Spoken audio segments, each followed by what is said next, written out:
تێڵێکە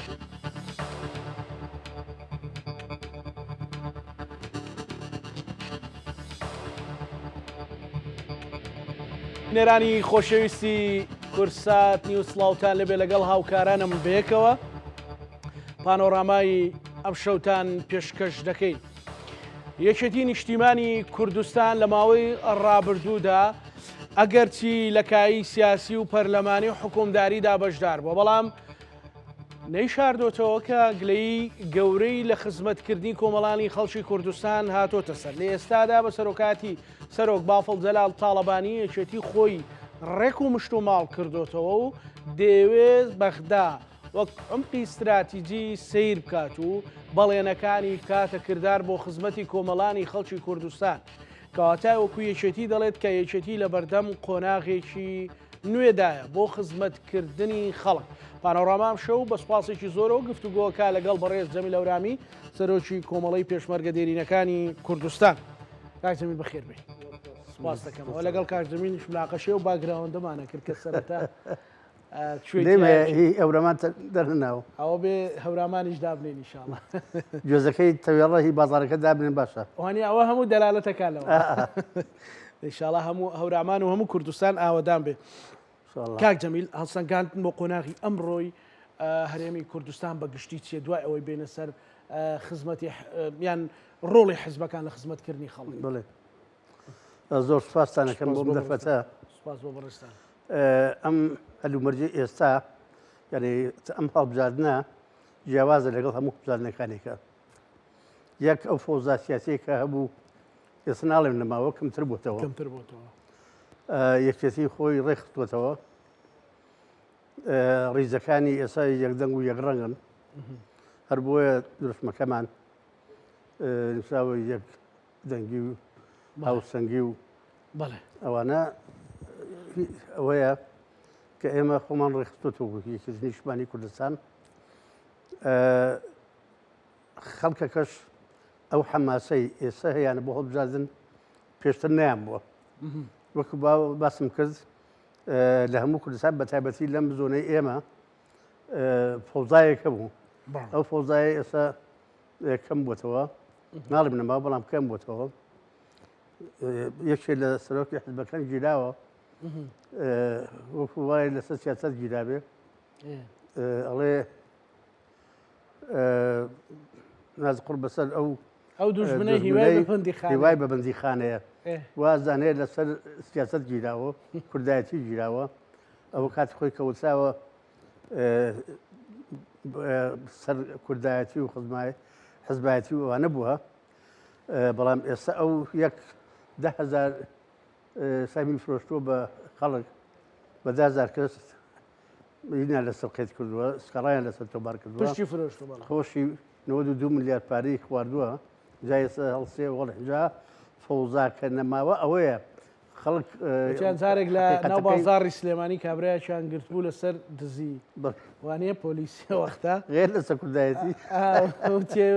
یا کوردستانیان نەمان ئەو ڕێگەوەنی کاک جەمیل. جا ئەوە جانبێکێتی جانبێکی تر هەموو کەسێ زانێ کە ئەم استراتیژی ئابووری و ئەوە بەڵایە ماوەیەکی زۆرە سێ مانگ شتێکە موچە نەدراوە ئەگەر 120 ملیارەکان بنادایە ئەدرا. ئێرە ئەم زۆنەی ئێمە 48 ملیارە نێرێ 48 72 بە سۆران و بە هەولێر و بە دهۆک و بینی زاخۆ ئیداری زاخۆ ئەوەیە هەموو خەڵک حقەتەکەی بۆ ڕوون بێتەوە. ئەم کێ ئیشەکە لە پێناو بەرژەوەندی خەڵکی کوردستان و قوتی مناڵەکانیان و قوتی مناڵە شەهیدەکان ئەو ڕوون بێتەوە. لەبەرەوە ئێستا ئەو فەوزا سیاسی کاڵێم نەماوە بە تایبەتی لە زۆنی ئێمە ئەوەیە خەڵکەکەشتی بۆ ڕوون بێتەوە. ئەو حەماسەی کە ئەیبینم من بەڕاستی من لێرە لە سلێمانی لە ڕاپەڕین لەو یاریگایەکە ئەوەکرا لە هەڵەبجەش کە خۆم چوون بۆ و لەوێ وەقعەکەم بینیوە من پێم وایە لە هەموو خەسێ زیاتر خەڵگە بینم بە تایبەتی خەڵکە چێکۆشارەکان پێشمەرگەی دێرین و کەمەندام و سژنی سیاسی وانە بینم ڕۆژانە خەڵک یە بۆرام یا تەلەفۆنم بۆکەن کارێکیان هێشتێکیان هەیە ئەو حەماسەیە کە ئێستا بینیمە پێشتر نەمبینیوە ئەمە دەکەم کە ئەو ماوەیە کە ماوە تاوکو ڕۆژی بانگەشی هەڵبژاردن بەرەو باشی و بەرەو ئەو حقەتەکە ڕوو بێتەوە بۆ کۆمەڵانی خەڵکی کوردستان. کاک جەمیل باسی فەوزات کرد بەڕاستی مەسەلەن لە ڕابردوودا هەموو هەڵبژاردنێک لەسەر دەڤەری سلێمانی و هەڵەبجە و گەرمیان و ڕاپەڕین و دەوروبەرە ینی حزب دروستە بوو حزب قەڵەوە بوو دەنجێنا کورسی هێنا و هیچیشی بەدەست نەهێنا بۆ ئەو منتیقەیە. ئێستا کاک بافڵ لە ڕۆژ یەکەمی وتارەکەی باسی بابەتێکی کردوتی من شتێکی زۆر سیر ڕوبەڕووم بۆوە مامۆستاکان وتیان وڵای ئەمە دەنگمان بە تۆ نەداوە مامۆستامان گرتوەکان چوومە لایەن وتی دەنگمان بە ئێوە نەداوە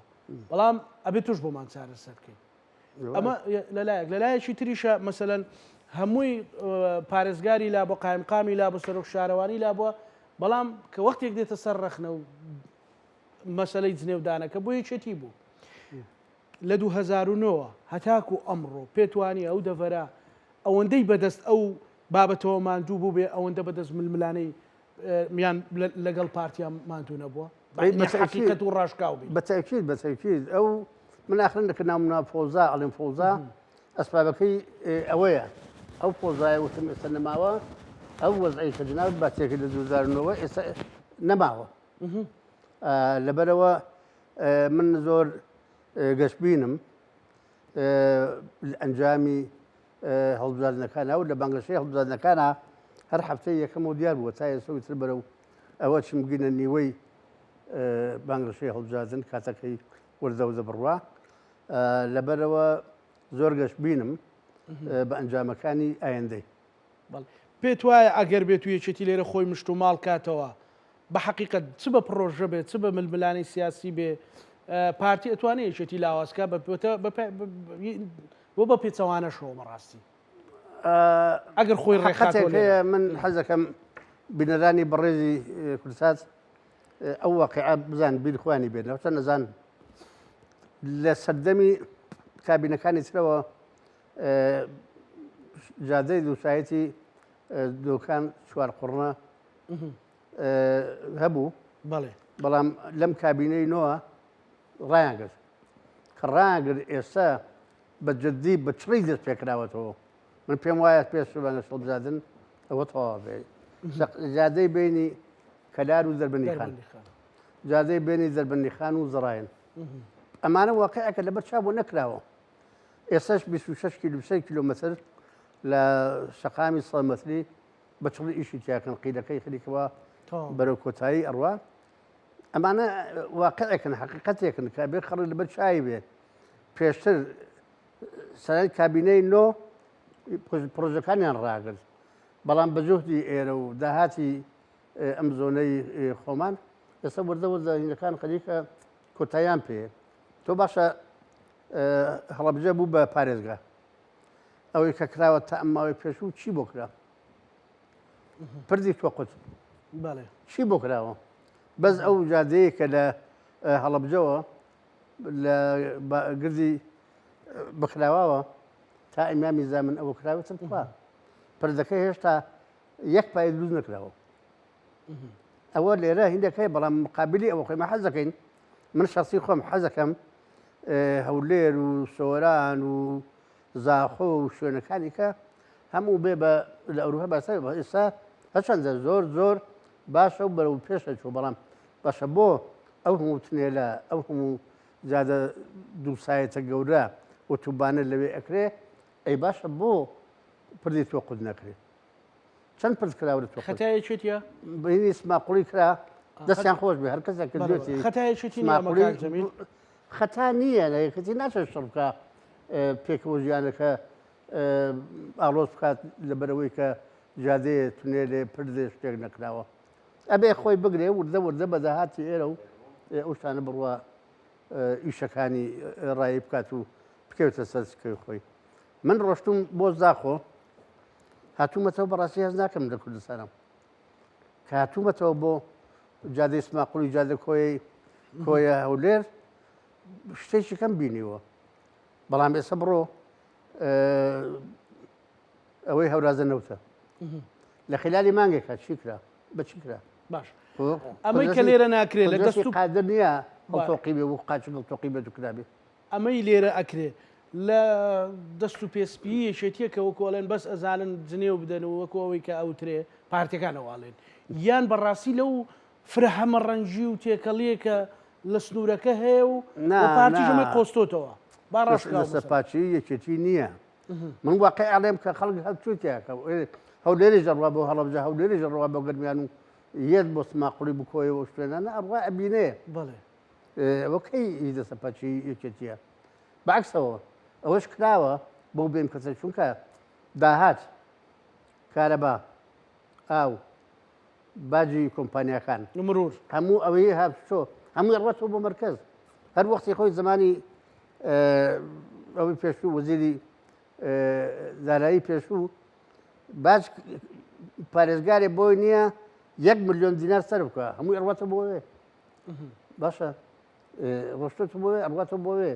ئەمەی کە ئەکرێ بەڕاستی بە جوهدی زیاتر بە ئەوە کراوە بەشی زۆری شقامی 100 مەتری ئۆتۆبانی بابان بەداهاتی ناوخۆ هەر ئەو زەویانەی کە ئەکەونە لێواری ئەوە شتێکی کەمی پارە بۆ لە مەرکەزەوە بۆ خەرج کراوە زۆر باش کەواتە ئەوەی ئێستا ئەوترێت لەبارەی قۆناغێکی نوێ لە خزمەت یەکێتی ئەتوانێت لە چەند ساڵی داهاتوە پیشانی بداوەکو جاران کە ئەتوانێت بەڕاستی خزمەتی کۆمەڵانی خەڵکی کوردستان بکە من حقیقەتێکت بیاڕێم بڵێ یەکەم پرۆژەکە کرا بڵێ کە داهات نەبوو بارودۆخی ئابووری هەرێمی کوردستان لەو پەڕی لاوازیا بوو یەکەم پرۆژە کە دەست پێکرا ڕووناکردەوەی ماڵەکانی هەڵەبجە بوو بڵێ بەو بێ ئەمپتواناییە ڕم بێ خەڵی بیری کەس بێتەوە چۆنەوە کراوە لە بودجەی یەکێتی نیشتمانی کوردستان لە دەربەندیخانەوە لە سۆربایەنەکانەوە هێڵێکی کارەبا ڕاکێشتا بۆ هەڵەبجە یعنی ئەوە باوەڕ ناکەم کەس بیری لەوە کرد بێتەوە کە یەکێتی بەو تەلیعە بەو بارودۆخە ئابووری خراپەوە هەستێک کارەبا بگەێنێتەوە هەڵەبجە ڕوو ناکاتەوە دمای دوای ئەو وێران بوون و ئەوانە ئەمە حقەتێکە ئەو کۆمەڵانی خەڵکی کوردستان ئەبێ بزانێ ئەگەر دەسەڵاتی یەکێتی بێ زۆری نەبین لە پەرلەمانی عێراقیش و کوردستانیش ئەو بارودۆخی ئێستا نامێنێ ئێمە ئەو وڵاتە بەرین بەڕێوە هەلومەرجەکان ئەگۆڕێن لە ڕووی ئابووریەوە ئاوەدانکردنەوە کاکە با هەموو خەڵکی دەکان ئێستا ئەوەی گوێ لێمە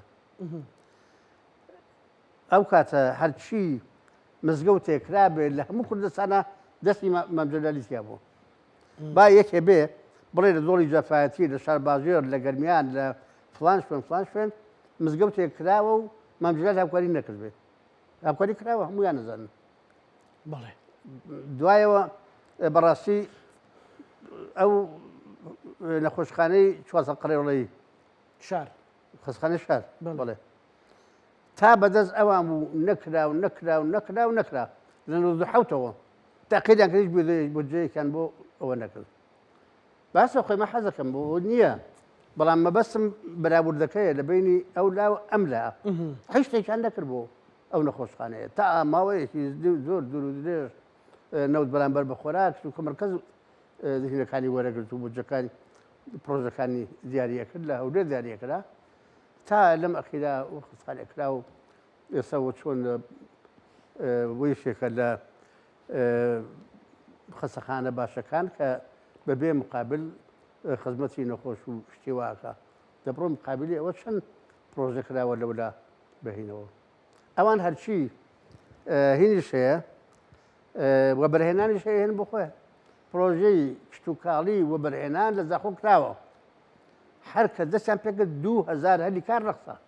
باش مام زەمیلبار ڕاشکاویش بووین حەست ناکەی هەندێک جار لە ماوەی ڕابردوودا هەندێک لە بەرپرسا حکومیەکان و هەندێک لە حەزبیەکانیش لە یەکێتی نیشتیمانی کوردستان کەم تەرخەم بوون و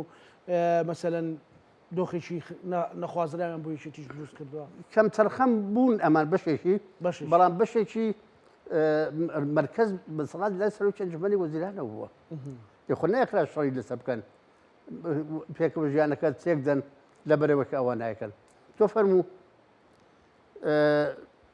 کۆڕنیشەکەی هین تەماشاکەن زاخۆ دهۆک فەرم و لەو جوانتر لەو خۆشتر ئاوی زەڵمەکەیێتەوە تاکو بزەڵم لەحمە ئاواوە تاوەکو یێتەوە بۆ پردی زەڵمی کۆل پردی زەڵ بڵێ باشە کامیان جوانن کامیان سوشتەکەی جوانە طبعاً کامیان ئاوەکەی زۆرە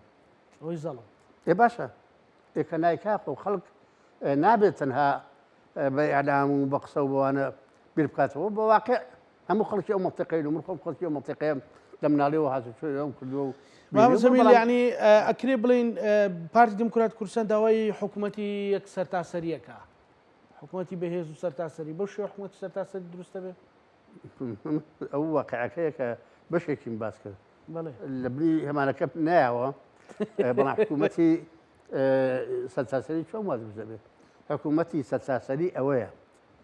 زاخۆ و بیارە وەکو یەک تەماشاکەی زاخۆ و کەلار و کفری و شوێنەکانێک وەکو یەک تەماشاکەی ئایا ئێستا وەکو یەک وایە بە تەکید نا لەبەر ئەوە دڵسۆزی بۆ ڕات و بۆ میلەتەکەمان بە درست و بریقەدان نابێ من جامانەیەک و من پێشێ بخەمە ملمەوە جامانێکی بەسەرمەوە بێ بێم ئێزیعای نیشتوان پەروەری دڵسۆزی وانە بکەم ناکرێ ناکرێت باش یەکێتی دەڵێ لە بەغدا بە ئێمەی بسپێرن بە تاکید چۆن بەوەی کە ئێمە واقعین وەختی خۆی ئەو نەوتە ئەگەر ئێمە پێمان داگرتایە کە وای لێنەیە ئەوای لێنەیە هاتکە ئێستا پێ هاتووە غاز کاک باپڵوسی مەگرب بەسەر لە شە ئێمە ئەو غازە بڕوە ئێستا ئەو غازە ماوە ئەم کارەبای 24 کات ژمەریەکە ئێستا لێرە هەیە بەگینای ئێستا بواە ئەو هینانەی کورسات بکوژایەتەوە مۆردەیەکتان هەڵکردایە بەلانی کەمەوە تا ئەمشەوە بەنەسەر چل لیتر غازتان سەردایە بێژگە لە ڕۆن و لەو ڕەبڕوو لەو دووقەڵ و ئەوانە ئەسبابەکەی ئەوەیە غازەکە بەدەست خۆمانە و غازی کۆرومۆرە ئێوە برادراناڵێن ئێمەین وەڵا ئەگەر ئەوی نە بە ئاوەکەی زاخۆی شەکا بڵێ ئەوان زانی کاک زەمیل دۆخێک دروست بۆ لە عەلام هیچ بۆ یەکێتی نەماوەتەوە ئێستا بۆ نمونەم دوێنێش لەگەڵ میوانێکە ئەو بڕگەیەم باس کرد ئێستا یەکێک کە سەردانی سلێمانی نەکەیان هەڵەبجە و گەرمیان و ڕاپەڕی نەکالێ ئەم مانتیقەیە ڕێک سۆماڵ و ئەریتریایە بەڵام ئەوێ مەسەلەن بۆ نمونە باشووری سوودانە ئەین بەڕاستی دۆخێکیان دروست کرد کە یەکێتی هەموو خۆی دەستیان خۆش بێ بۆ ئەوزانی ئەوێ بەڵێ مسپاسیانەکەم بەڵام خۆزگە وردە وردە بتوان بێت بەرەوە ئەمدا ئەوە ناڵێنێ بە حکم بگرن دەست بابێن ئەو خەدەمەتەی لەوەکەن لێرەش بکەن کاکەم بەرەکیان بێت تۆ وەنیە باش ئێستا غازەکە بە دەردی نەوت نەڕۆیشت ناشڕوە ناشڕوە خاوەنی هەیە خاوەنی هەیە تا نەوتی شیواشۆک حتا چۆڕیان لێ بڕی هەر دەریان هێنا دەریان هێنا دەریان هێنا هی ئەولیان دەرنەهێنا تا چۆڕیان لێ بڕی ئەو احتیاتێکە مای بوونەما بەڵێ ئەزانین چۆنە کاک زانە خەڵک ئەچێ بۆ مەکتەب بە 12 ساڵ بەڵێ بە 6 ساڵی ئەچێ بۆ مەکتەب بەڵێ دوای 12 ساڵ ئامادەی تەواوەکە دروستە کە بوو 22 ساڵ دەرگەش تەواوەکە زانکۆ تەواوەکە باشە لە 92 تا ئێستا ئەم خەڵکە فێر نەبوو حەقت چۆنە فێر بووە خەڵک بەڵام ئەو گوتی شێروانی و ئەو برادرانەی تر کە ئێستاش دادگا بریاون بەڵام ئازادیان ناکەن وانە خەڵکەکە بۆی ڕوون بۆتەوە کە ئەوزاعی کوردستان هەلومەرجی سیاسی کۆمەڵایەتی حکومڕانی چۆنە ئیتر ئێستا من قسە بکەم قسە نەکەم ئەوە نییە من یەکەدیم بۆ معلوماتت من ئەوەنە کوردایەتی مەبەسمە حزبایەتی مەبەستم نییە من سەرۆکی کۆمەڵی پێشمەردەریەکانی کوردستانم شوعەیەک و زەحمەتکێشانێک و سۆشیالیست و گۆڕانێک و کۆمەڵێکی دادگەری فەرق ناکەم من مەسئولی هەموویانم کوردایەتی یەکەم ئەوە نەبێ من بکەم چونکە ئێستا حەچی بڵێم ئەو لاینانەی کە ئێستا لاینە بەڕێزانەی کە ئێستا باسم کرد و ئەو خەڵکانەی کە ڕۆژانە یەن سەردانمەکەن بۆ کۆمەڵەکە و ئیشێکیان هەیە و شتێکیان هەیە قاچەکە زانن بەڵام واقع خۆ من ناچم بەشان و باهوی یەکێتی وا یەکێتی وا واش نەبێت حقیقت باسەکەم چونکە خۆ من بە پنا بەچپە بە تۆ ناڵێم بەجدا بن ناڵێم واقع ئەڵێم شاشەی کوردستان لە ئەوروپا وەرەگیرێت و ئەوانە حقەتەکە باس باشە کەواتە چه واقعی یان هەنگاوێکی دیکەی واقعیتان ناوە لە بەغدا کە خەڵک متمانە بکە دەنگ بەو لیستەیەکێتی بداوە باوەڕ بۆ واقعا نوێی ناویەکێتی بکە کە ئێوەی خزمەتی کۆمەڵانی خەڵک کاکە من چوومە بەغا باش دوو جار چووم ئیجازەمان وەرگرتووە بۆ کۆمەڵەکەمان کۆمەڵی پەرویدەریەکانی کوردستان بۆ سێ ئیجازەمانەیە لە ئاستی عراقە هەبێ بەڵێ بەڵێ چەندین وەزارەت ڕۆشتوم باش چەندین کەسایەتی ئیداری و سیاسی ئەوانم بینیوە لە عێراقا لۆمەی ئێمە کە نەڵێ بۆ قوبڵەکەن وابێ ئەو موچەتان نەدەری ئەڵێ وەختی خۆی ئێمە زیڕەمان کردبوو زابطەی نەقڵ وایە بۆ کوردستان زیڕەمانە کرد زار وەستەمانەکرد کە نەقڵمان نەکەن بۆیە ئێستا بۆتان دەهاتوە وتمان ئێمە یەکڕێزیمان مەبەستە موچەکە تا حەدی ڕاستە قوتی خەڵکە بەڵام یەکڕێزیمان زیاتر مەبەستە ئەوان مەبەستیان نی ئەوە حقەتێکە چەندین وەزیر و کەسایەتی سیاسی و سەربازی وانم بینێوە لە عێراق والله یەکێک فەریقی خاننشینە گوتی والله زابطەیەکیان نەقڵ کردایە دنیای وەستەمانە کرد کە نەمانێر بکوزەندەتە لەسەر سای ئێستا بۆ وان وتم ئێستا پەرۆشیمانە بۆ یەکڕێزی میلەتەکەمان و کوردستان هەرێمەکەمان کاک بافڵ ئەمڕۆوتی کاک جەمیلوتی 8 ساڵ پێش ئێستا وتومەوە بزانام لە کۆبنەوەکە نازانم جەنابەتی لێبوویانە فەرماندە سەربازەکان بوو یان بۆ سەربازیەکان بوو بەڵێ بڵێ لەو قەڵاچۆلانم بیرمەوتی یەکێتی جارێکی تر نەڕوا لە دوای هیچ حزبێک و ئەبێ حزبانی تر دوایەکێتی بکەون وتی وامان کردووە ئێستا بەواقعی ئەمە تەنها بانگەشەیەک بوو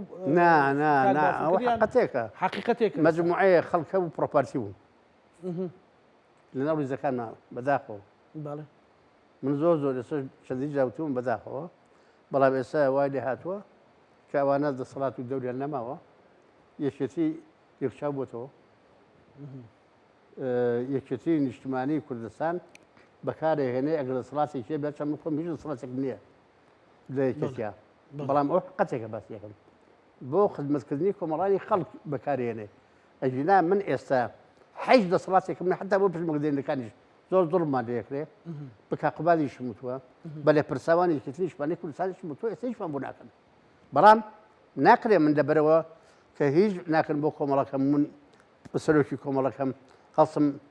ئێفرا بکەم و بڵێم وانە بوو وانە بە حقەتێکە باسیەکەم ئێستا یەکتا بۆ تۆ یەکێتی نیشتیمانی کوردستان پێش خۆشە سیاسەتەکەشی بۆ من نەبێت مشکلەم نییە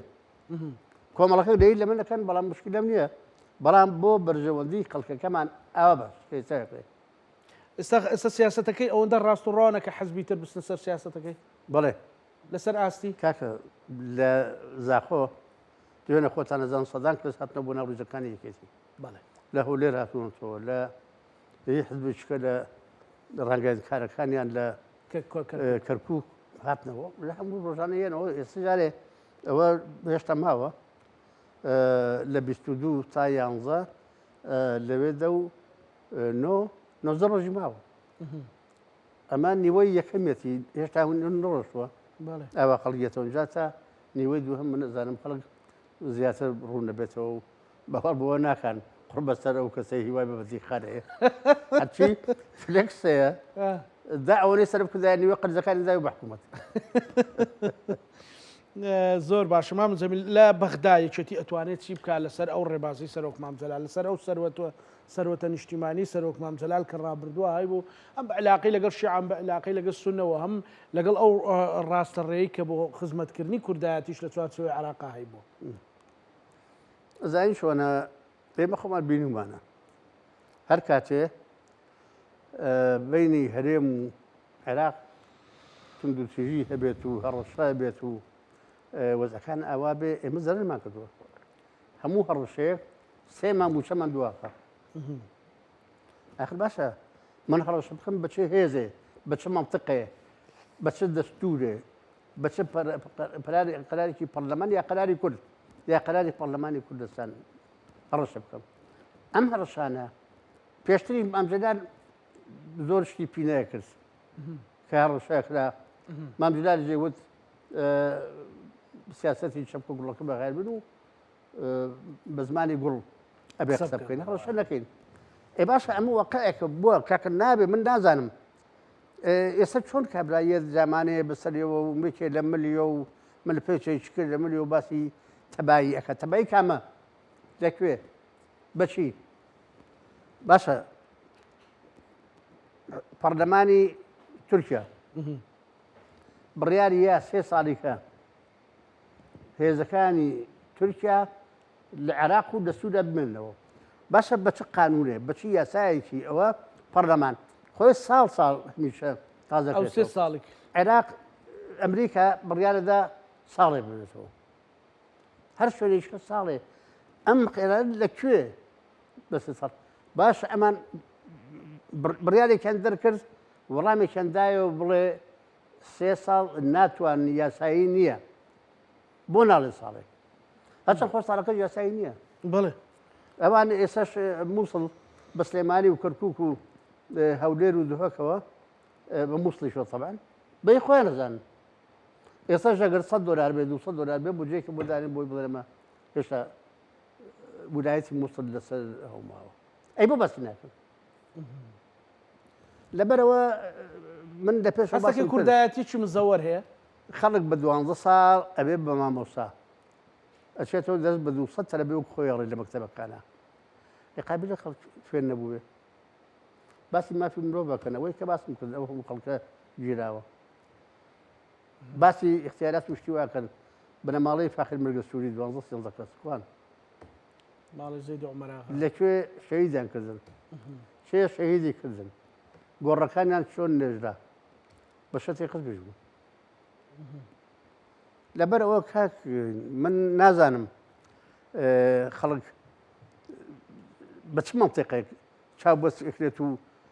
پێچەوانەکەی لابێ بەڕاست ئەوە نەما با منێ باسی ئەوە ئەزبوو نەخسەکانی نەکەین ئەو باسی ئەوە نەکەین ئێمە باسی خۆمان بکەین باسی خۆمان ئەبێ زیاتر ڕوو بکەینە خانوخۆرەکان کە ئەوە ویستی مام جەلال بووە ڕوو بکەینە خانوخۆرەکان ڕوو بکەینە لادەکان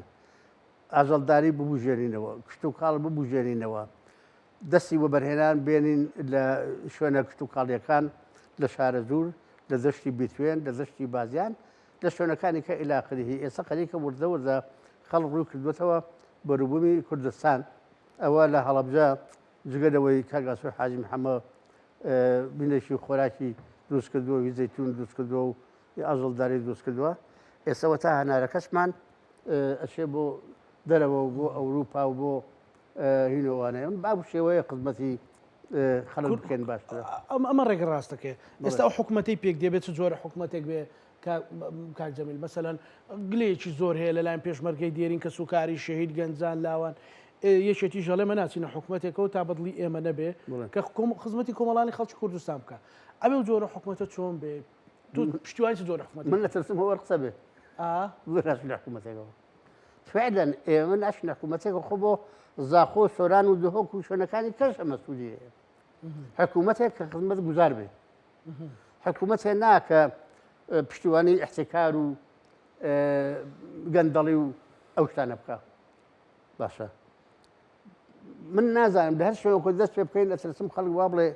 کاکە من یەکەم مڕاهێقی سیاسی نیم بەڵێ من خۆم ئێستا خزمەتی پێشمەرگەی دێرین دەکەم حیث صفتێکی حزبیم لە یەکێتی نیشتمانی کوردستانە نییە لە هینیشەوە تا ئەگاتە سەرکردایەتی لەبەرەوە من لە کۆنگرەی 4 و 5 خۆم کاندید نەکردوتە پێش هاوتم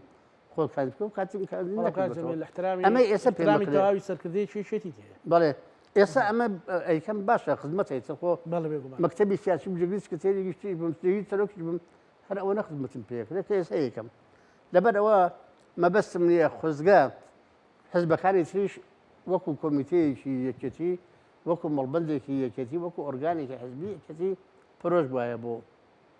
ئەو خەڵکە کاکە ئەو هەموو حەشەماتە ئەو هەموو چەپڕێزانە ئەو هەمووینە لەعنەبەوە بەپێیاتۆ بۆ لای هۆڵی وەرشەکە هەڵەبجە ئەمە لە خۆی نهاتوە بە پەریان نەدامزێ کاکە ئەگەر وا بێ بەخوا میزانیەی ئەمریکا بێنی پەنتاگۆن بێنی بەش ناکات تۆ کەسێ خەرفێکی بۆ بکڕی و لە عنەبەوە تەوێڵەوە لە عەبابەی لێوە لە خۆڵماڵەوە بێ بۆ ئەوێ ئەمە واقعەکە ئێستا ئێمڕۆ لە 165 زیاتری خەڵکی کوردستان گەنجە گەنج ئەوەی ئەوێ گەنج هەلیکاری ئەوێ گەنج خوێندنی ئەوێ گەنج چارەسەری نەخۆشی ئەوێ فەرموو ماوەیەکی زۆر حکوومەت هێنەکانی ئاودان مەکتەبەکان و بەش ناوخۆیەکانی خزمەت نەکرد چێ کردی یەکێتی کردی لەسەر بودجەی ئیدارەی گشتی خەڵک ئەوەیە بێ لەبەر ئەوە من پێم وایە من ئەمە نەدیعاایە بۆ یەکێتی لەسەر کەناڵێک کە لە هەموو دنیا ئەبینرێ بێم شتی ناڕوا و ئەوانە بڵێ حقەتێکە ڕەم بێ من ئێستا پێچوانەکەی بڵێم خەڵک بڵێ ئەی ڕوود ڕۆژ بێ بۆ سەرس بۆ هەدەیەکەی ڕاستە کاک جەمیل تۆ جوڵۆ سیاسەتەکانی کاک بافڵت پێ چۆنە مەسەلەن بە تایبەتیەوە هاو لەو بانگەشەیە ئەیبینی کە پێم باشە بەڵام بێڕەخ نەژنی بێڕەخنەش نییە بەڵام زۆرم پێ باش ئازای لە چیا گەنجانەیە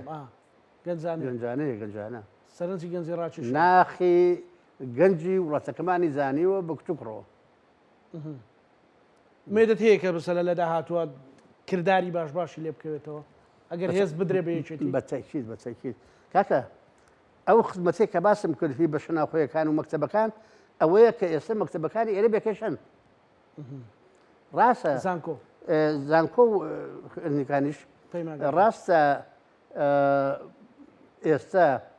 بەهۆی ئەوەی کە ژمارەی دانیشتوان زیاد بووە پێویستمان بە مەکتەب زیاترە بەڵام هەموو شتە ئیدارە گشتی وێکێتی فلیان ناکرێت شانە بکات مەفروزە حکوومەت لە وەزارەتی چێ بێت نەک ئێستا هینەشیە بێ گروپێکیە بێت بەشێکیە بێ بۆ خەدەمات و بۆ پەیڕین بڵێم بەوەی کە چی هین پێویستە لە وڵاتە چی مەکتەب چی قەسەقانە چی پلاندانان ئێستا وەزارەتی لێ پلاندانان خۆیە بۆی یەکەم وەزارەت لە کوردستانە لە 92 ئەبای وەزارەتی پلاندانان بووە پێش هەموو شتێک پێش کشتتوکاڵ پێش شارەوانی پێش دارایی بەڵام بەسە بەشێکە بەشەکەش دوێنێ ناگیرێت هەر وەزارەتە بەڵام وەزارەت ناچێ بۆ ئەکۆبن ئەنجومەنی وەزیران هەتا وەزیری پەروەردە وەزیری خوێندنی باڵاوانە ئەوە بکە کاکە یەکەم 92 کە ئێستا چێ دکتۆردارە بەڵام بەڵام دکتۆردارایە بەڵام من 92 ئەڵێم تا ئەم کابینە پێشووتر وەزیری پلاندان نابوو هینان زانکۆی سلێمانی وەستی خۆی بردیان بۆ هەولێر بە ناوی زانکۆی سەلاحدین و ناوەکەش هەنێر بەڵام میر گەشتەوێ خۆپیشاندان و شت دەستی پێکرد گەشتە هەولێر خۆپیشاندانەکانی سلێمانی چوون بۆ هەولێر باش لە دوای راپۆرتی حکوومەت تەشکیلانەوە دوو یەکەم داوا یەکەم هەنگاوی کەسنی ژمارەی کوردستانی زانکۆی سلێمانی دروست کرایەوە لە کتێبێکەوە حتا هەموو شتێ یەکێتی ژمارەی کوردستان بۆی دابین کرد خۆ کاتی حکوومەتی چی نەبوو تا کتێب و ڕەحلە و ئەو شتانەی بەبەست لە ڕابردووە بۆ ئێستا ئەگەر یەکێتی هێزیە بێ و تۆکمە بێ ئەتوانێت خزمەتی کۆمەڵانی خەڵکی کوردستان بکە بەتاکید بە تاکید لە هەموو ڕستەکانی دەوروبەر کاک جەمیل بۆ موچە بۆ پرسینەوت بۆ پرسی غاز بۆ پرسی سیادەی مەسەلەن بڵێ سیادەی هەرێمی کوردستان کە هەر بەدەست عێراقەوەیە ئەبێ یەکێتی چی بکات بۆ ئەوەی بە هەڵبژاردننی شیریکەدا جەگەر چ پەرلەمانی کوردستان بوو چ پەرلەمانی عێراق بوو مەسەلەن خەڵک بە گڕوتینەوە هەر پێویست نکاتەوە فلێکس و بانگەشەی بۆ بکەی خۆی ڕاکاتە سەر سندوق ئەوەی کە ئێستا کا بەردەوام بێلی بەردەوام بێلی هین محمد شیع سوودانی هین نییە بڵێ سەر بە ئێران بێ یا سەر بە ئەمریکا بێ ڕەن بێ کاوێکی سەر بەخۆیە وەکو ئەفکار تەنکۆڕۆقراتە بەڵام ئەو پێشوازەی لە کاک بەفری کرد ئەوە باوشی پاکرد و زۆر بەگەرمینی کرد پێشوازی لە چ لایەنێکی سیاسی کوردستان کردووە ئەمە ئەنجامەکەی تەبایی و خزمەتکردنی خەڵکی کوردستانە لە ڕێی دەستور و بینە پەیوەندیدارەکانی عێراق هەموو نەکەرەوە هەموو بینەکان بۆ پرۆشەوە پێشوازی لێکەن و ئەم لاولای ماچەکەن ئەمە بەردەوام بێ خۆی لە خۆیدا هەنگاونانی زیاترە بۆ چاکردنی بارودۆخی کوردستان نەک هەڕەشە بکات و لەولا بڕوا کەسێ بێ زابتێ بێ باوەشی پیاکات و پێشوازی لێ بکاتوانە بە هەڕەشە ناگەین بە هیچ بەڕەشە ناگەین بە هیچ کاکە ئێمە تەجربەمان کردووە شۆڕشی ئەیلول شۆڕشی نوێ مفاوزاتی 84 بەڵێ ئەمانە تەجربەیە 91 شەو تا ئێستا هەرچی بکەین کەسێک وەکو سەیف سامیمان لێ دروستە بێت و قوتی خەڵگە بڕێ. کاک جەمیل ئەکرێ مەسەلا هەندێک جار ئەڵێن بەغدا وایە و بەغدا بێ مقاتعیکەین و بکشێنەوە لە بەغدا و لارێ مقاتعەکەن دەفەرم بۆ ناکەن خوێن تاقبکەنەوە. ئەم سێ مانگ جارێ موچەیەز بزانە بێ بە چەند مانگ جارێ بە ساڵی جارێ بەچی مقاتعەکەن نەوتیان بە پێی قانون لە فەڕەنسا و لە مەحکەمەی فدرالیش دەستە دەرهێنا. ئەمان ئێستا ئەیکەن بە منەت ئەڵێن ئەوانەی کە وتیان نەوت تەسلیم بکەن. ئێمە نەماوە تەسلیم بکەین. قانون چی؟ قانونی نێودەوڵەتی قانونی یاسای عێراق مەحکەمەی فدرالی وتیانە بێ نەوت تەسلیم بکەن. ئێمە نەمان کرد نەمان وت. بەس ئێمە ئەمان وت تەبابن بە پێی دەستور و قانون تەعامل لەگەڵ مەرکەزا بکەن نەیانە کرد. ئێستا بێندا بێنە هەڕەشەکەنەوە ئەوە من وای دەهاتەوە. ئەڵێ ئێستا بان قەس موچە تاخیرەکەن لەبەرەوەی ئەبوو بکشێنەوە آخر ئەزانن سەکردایەتی سیاسی کوردستان کە دەسەڵات لای ئەو برایانەیە ئاوا تەعامل دەکەن. هێشتا تۆزێ ئەوە نەبێتەوە ئەوەیە کە کاک باپور بەدانێ مەسەلێک لە عێراق دەن و تۆزێ خاویەکەنەوە. ئەگەر ناتونتری لەبەر بەڵێ بەڵێ کاک زانە تۆ پیاوێکی ڕاگەیەنکاری ڕاستە تۆ خۆت ئەو شتە ناڵی ئیش ڕاکار ئەوەیە کە چاپێکردن لەگەڵ ئەو کەسەکە ئەو قەتەکان بڵێ بڵێ ئێمەش بۆیە ئەوە ئەڵێن ئەجنا من دڵنیام تۆ لە من باشتر چونکە ڕاگەیەنکاری لە ناو قوڵایی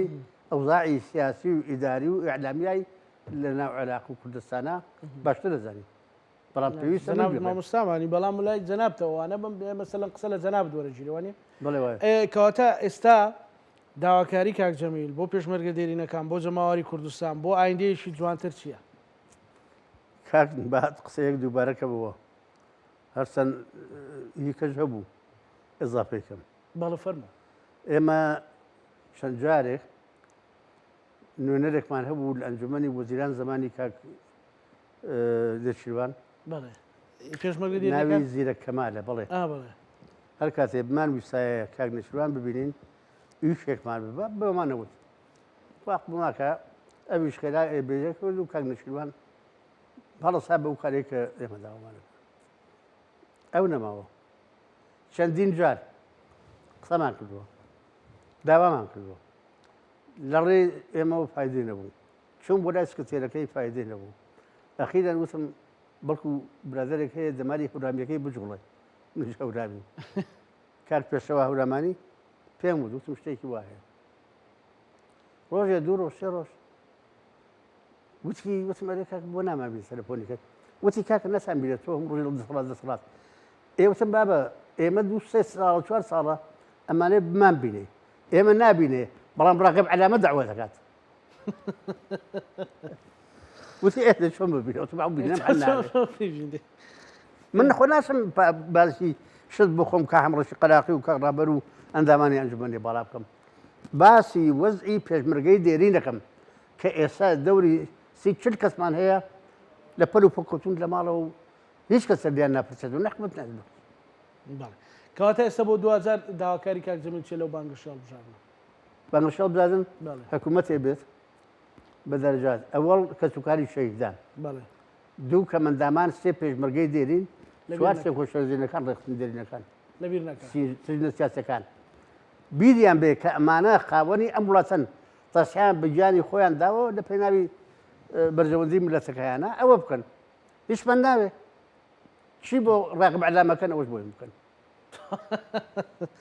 زۆر سپاس بۆ بەڕێز کاک جەمیل هەورامی سەرۆکی کۆمەڵی پێشمەرگە دێرینەکانی کوردستان زۆر سپاس بۆ ئێوەش دەستان خۆش بێت مەمنونم. خۆشەویستانی کورسات نیوز لەگەڵ هاوکارانم بێکەوە پانۆڕامای ئەم شۆمان پێشکەشکردن ئێوە شەمانەتی خوای گەورە بن خواتان لەگەڵ.